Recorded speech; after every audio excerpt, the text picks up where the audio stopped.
આણંદના ઉમરેઠમાં ભાજપનો ભગવો લહેરાયો છે। ઉમરેઠની 28માંથી 24 બેઠક પર જીત થઈ છે। કોંગ્રેસના 3 જ્યારે કે અપક્ષનો 1 ઉમેદવાર વિજેતા બન્યો છે।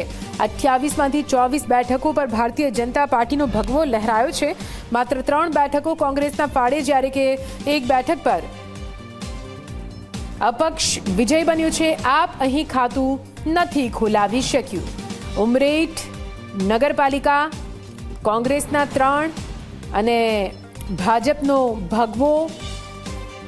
ઉમરેઠની 28માંથી 24 બેઠકો પર જીત થઈ છે। કોંગ્રેસના 3 જ્યારે અપક્ષનો 1 ઉમેદવાર વિજેતા બન્યો છે। તો આ જુઓ ચિત્ર હવે ધીમે ધીમે સ્પષ્ટ થઈ રહ્યો છે। તે મહાનગરપાલિકા હોય કે પછી નગરપાલિકા, આખરે ક્યાં ભગવો લહેરાયો છે અને ક્યાં કોંગ્રેસનો હાથ સત્તામાં છે। જો કે હજુ કોંગ્રેસ એટલી મજબૂત નથી બની શકી કે નગરપાલિકામાં એક હથ્થું શાસન ચલાવી શકે, મગર કહી શકાય કે વિપક્ષમાં ચોક્કસથી બેસી શકશે।